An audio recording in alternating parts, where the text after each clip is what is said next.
Programang ito ay rated SPG. Striktong patnubay at gabay ng magulang ang kailangan. Maaaring may masiselang tema, lengguwahe, karahasan, sexual, horror o droga na hindi angkop sa mga bata.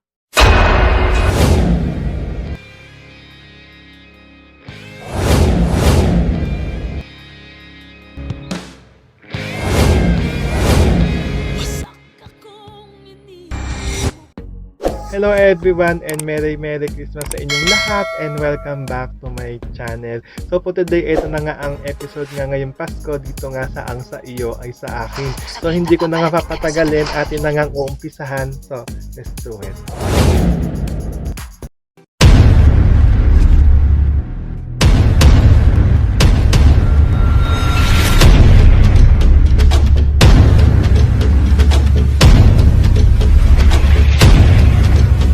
Na nga mag-uumpisa ang ating episode nga ngayong Pasko dito nga sa Ang Sa Iyo Ay Sa Akin. So ito nga si Belen ay tinawagan nga niya dito, ito nga si Cesar at tinatanong nga nila dito kung anong oras nga daw ba umalis nga ito nga si Ellis dito nga daw sa Senyodosa. Kaya nga ito nga si Cesar ay sinabi na nga niya dito nga kay Belen kung anong oras nga ito umuwi at sinasabi nga dito ni Belen na good nga daw at tamang-tama nga daw na malapit na nga daw itong makauwi. Kaya nga ito nga si Cesar ay tinatanong nga niya dito ito nga si Belen kung para saan nga daw ba ito nga tinatanong niya, pero hindi na nga sumagot itong si Belen kasi nga ay pinatayan na nga niya ito ng tawag. Kaya nga ito nga si Belen ay napapangiti nga dito. Ito nga si Belen ay pumunta o sumugod na nga ulit dito nga sa bahay nga nila Elise at naabutan nga niya dito ito nga si Nanay Lusing at nung nakita nga siya dito nga ni Nanay Lusing ay pinapaupo nga siya dito at kukuhanan nga daw siya dito ng maiinom, pero nung nakatayo na nga ito nga si Nanay Lusing ay lumapit nga dito ito nga si Belen at sinasabi nga niya dito nga daw si Elise ang pinuntahan nga daw niya dito. Kung hindi nga daw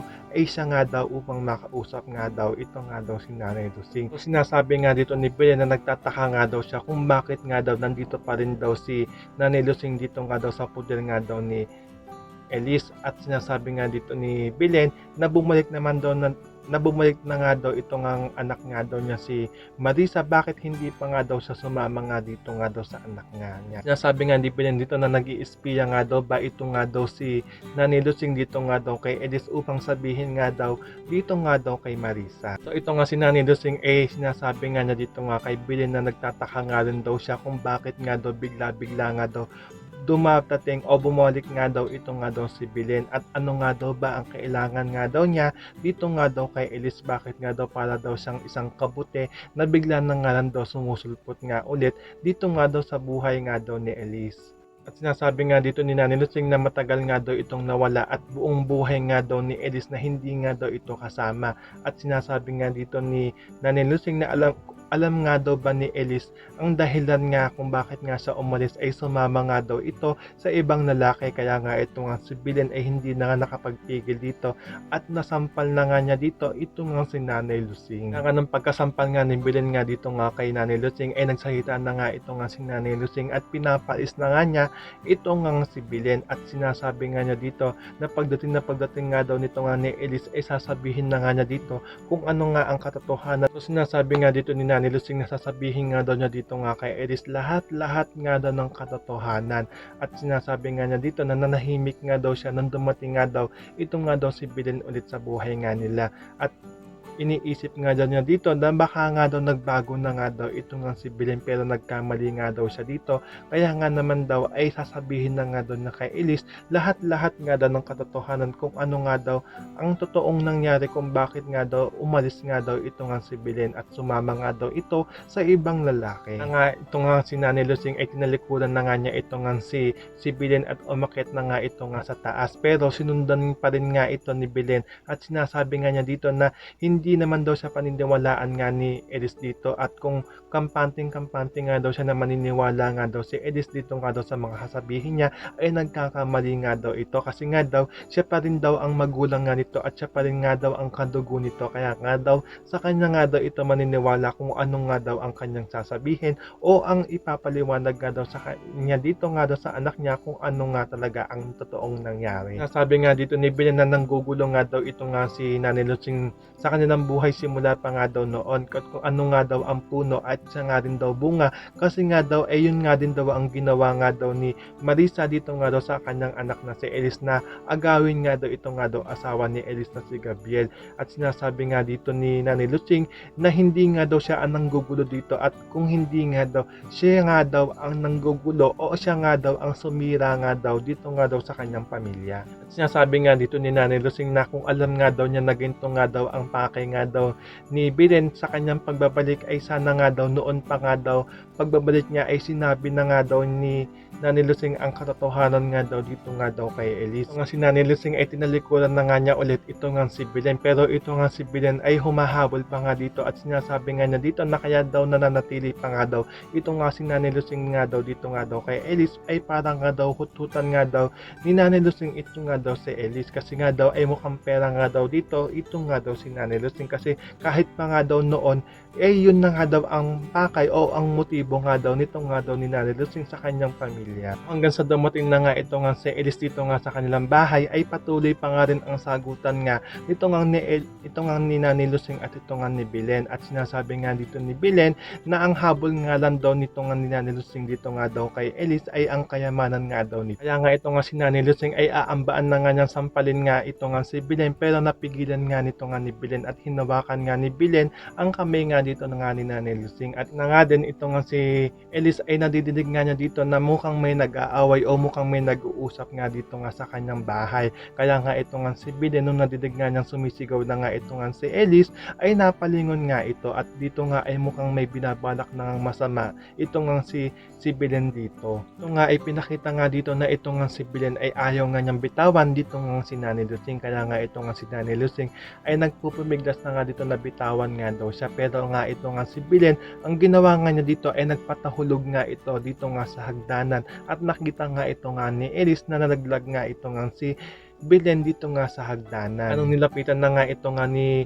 Elise ito nga mami Belen niya ay nakapagsalita pa nga ito at ang sinasabi nga niya dito na ito nga daw si Nanay Lucing ang tumulak nga daw sa kanya dito nga daw sa hagdanan upang ito nga ay malaglag nga dito. Kaya nga ito nga si Elise ay napatingin nga siya dito nga kay Nanay Lucing pero nga ito nga si Nanay Lucing ay sinasabi nga niya dito nga na hindi nga niya tinulak ito nga si Belen. Nga ito nga si Nanay Lucing ay lalapitan pa nga niya sana dito nga ito nga si Belen upang hawakan nga ito pero pinigilan nga siya dito nga ni Elise at sinasabi nga niya dito na lumayo na nga daw muna ito nga si Nanay Lucing dito nga daw kay Belen at ito nga si Elise ay sinabihan na nga niya dito ito nga si Gabriel at tumawag na nga daw ito ng ambulansya. Kaya nga ito nga si Gabriel ay dali-dali na nga umalis dito at tumawag na nga ito ng ambulansya upang maisugod na nga rin sa ospital ito nga si Belen. Sugod na nga nila ito nga si Belen dito nga sa ospital at nakausap na nga rin ni Elise ito nga doktor na tumingin nga dito nga kay Belen at sinasabi nga dito ng doktor na lahat naman daw ay okay nga daw dito nga kay Belen at wala nga daw problema at pwede na nga daw nila itong ilabas sa madaling panahon.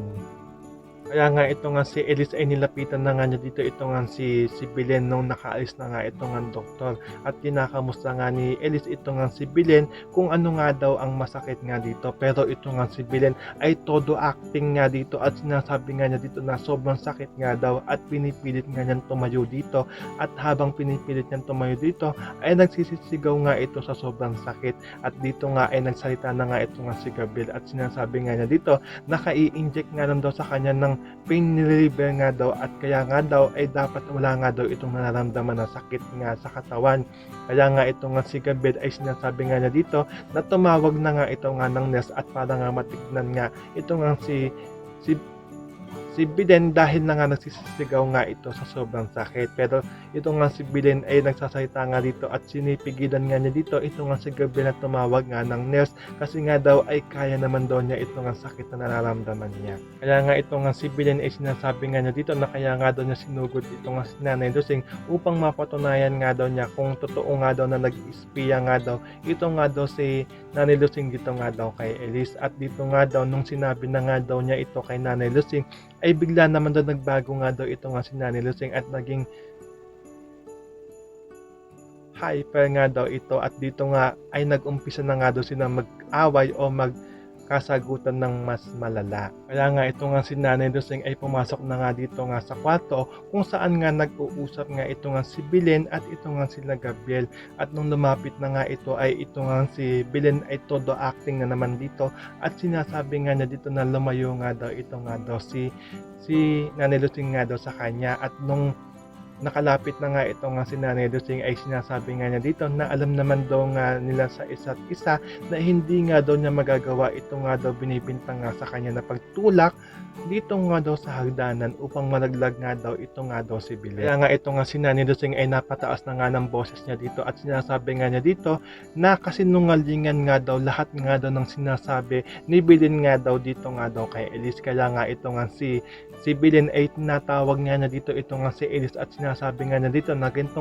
nga daw ito nga daw si Nanay Lusing nung bago nga daw ito malaglag o itulak nga daw dito nga daw sa hagdanan. Nga dito ay tuluyan na nga nagkagulo o nagsagutan na nga ito nga si Belen at ito nga si Nanay Lusing at sinasabi nga dito ni Nanay Lusing na hindi nga daw niya ito magagawa at nagsisinungaling nga daw dito ito nga daw si Belen. Kaya nga ito nga si Elise ay pinipigilan na nga niya dito ito nga dalawa upang hindi na nga mag-abot at magkasagutan pa. At dito nga ay sinasabi na nga ni Elise dito nga kay Nanay Lusing na kung pwede nga daw ba ay umayos na nga daw muna ito nga daw si Nanay Lusing dito. Ito nga si Nanay Lusing ay hindi pa nga lumalabas dito o hindi pa nga ito umaalis at pilit niyang sinasabi dito na magpapaliwanag nga siya. Pero nga ito nga si Elise ay napataas na nga dito ang boses niya at sinasabi nga niya dito at nagmamakaawa na nga ito nga si Elise na lumabas o umayos na nga daw muna ito nga daw si Nanay Lusing kasi nga daw ay gulong-gulo at naguguluhan na nga daw siya at hindi na nga daw niya alam kung sino nga daw ang kanyang paniniwalaan sa kanilang dalawa. Kaya nga ito nga si Nanay Lusing ay tuluyan na nga lumabas dito nga sa kwarto kung nasaan nga nakakumpine ito nga si Belen at nung nakalabas na nga ito ay sinundan nga siya dito nito nga ni Gabriel at nung nagkaabot nga sila dito ay sinasabi nga dito ni Nanay Lusing na hindi nga daw niya ito magagawa. Ito nga daw kanyang binibintang nga sa kanya dito nga ni Belen. Kaya nga ito nga si Gabriel ay tinanong na nga niya dito ito nga si Nanay Lusing kung ano nga ang totoong nangyari at dito nga ay kinukwento na nga ni Nanay Lusing kung ano nga ito nga nangyari sa kanila ni Belen at dito nga ay binabanggit na nga ni Nanay Lusing na ito nga daw si Belen ay sinisiraan nga daw siya dito nga daw kay Elise. Kaya nga ito nga si Gabriel ay pagkatapos nga nila mag-usap nga dito ni Nanay Lusing ay tinawagan nga niya ito nga si Marisa. Kaya nga ito nga si Marisa ay gulat nga dito na tumatawag nga ito nga si Gabriel sa kanya. At nung sinagot na nga ito nga ni Marisa ito nga tawag ni Gabriel ay sinasabi nga dito ni Gabriel na ito nga daw si Nanay Lusing ay sunduin o kunin na nga daw niya muna kasi nga daw ito nga daw nanay nga daw ni Elise dito na si Belen ay nalaglag nga daw dito nga daw sa hagdanan at ang sinisisingan niya dito ay ito nga daw si Nanay Lusing. Kaya nga ito nga si Marisa ay nagulat nga siya dito na kung bakit daw ganun nga ang pagsisisi nga daw ni Belen dito nga daw sa kanyang Nanay Lusing at hindi nga daw ito magagawa ng kanyang Nanay Lusing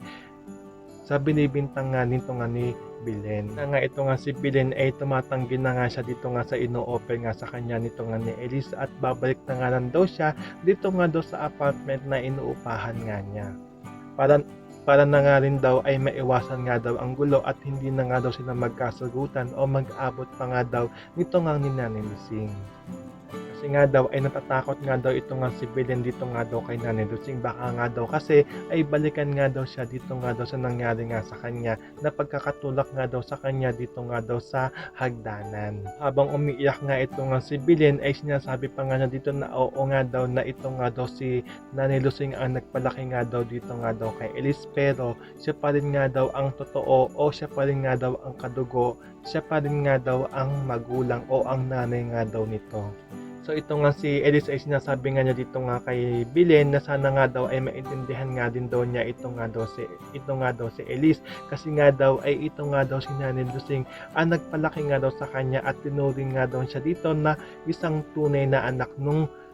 time na wala nga ito nga si Belen at nagtatago nga ito at ang akala nga nila dito ay matagal na nga patay nga daw ito nga si Belen. Pati nga daw dito nga daw sa anak niyang si Hope ay ito nga daw si Nanay Lusing ang tumutok o nagpalaki nga daw dito kaya nga daw hindi nga daw niya basta-basta pwedeng talikuran ito nga daw pagsasakripisyo nga ng ginawa nga daw ni Nanay Lusing sa kanyang pamilya. Kaya nga ito nga si Belen ay sinasabi na nga niya dito nga kay Elise na kung totoo nga daw ba lahat ng pinakita nga daw nito nga ni Nanay Lucing nga sa kanila at bakit nga daw hindi nga daw sinabi sa kanya na buhay nga daw ito nga daw nanay niyang si Belen. So ito nga si Elise ay nagulat na nga siya dito sa mga sinasabi nga sa kanya nito nga ni Belen sa kanya. So for today, diyan muna natapos ang ating episode nga ngayong Pasko dito nga sa Ang Sa Iyo Ay Sa Akin. So ito naman ang ating aabangan na episode nga na parang nga sa Monday. So pinapakita nga dito na ito nga si Nanay Lucing ay tuluyan na ngang aalis o pinalayas na nga ni Elise dito nga sa kanyang poder. Kaya nga ito nga si Marisa ay todo galit na nga siya dito dahil nga daw ay dinamay na nga daw ni Elise sa kanyang kasakiman ito nga daw si Nanay Lucing. Kaya nga binabantaan na nga dito ni Marisa ito nga si Elise dito at magbabayad nga daw ito sa mga nagawa ng kasalanan nga daw dito nga daw kay Nanay Lucing. At ito nga si Nanay Lucing ay dinampot na nga ng pulis dito kasi nga ay pinahuli nga nito nga ni Belen ito nga si Nanay Lucing at tuwan-tuwa naman dito ito nga si Belen at ito nga si Cesar dahil nga tagumpay nga daw ang kanilang mga plano. At dito nga ay magkakagulo na nga rin dito ito nga pamilya nga ni Elise at ito nga si Hope at ito nga si Gabriel ay sasabihin na nga na dito na wala naman daw kasalanan ito nga si Nanay Lucing at hindi naman daw niya nakita ang totoo nga nangyari kung doon sa pagkakahulog nga daw nito nga daw ni Belen dito nga sa hagdanan. So for today, yan muna ang ating episode nga dito nga sa Ang Sa Iyo Ay Sa Akin. So kung hindi ka pa nakapag-subscribe, please subscribe and click the button bell para lagi kang update sa mga ina-upload kong episode. So thank you for watching. See you on next episode. Goodbye everybody!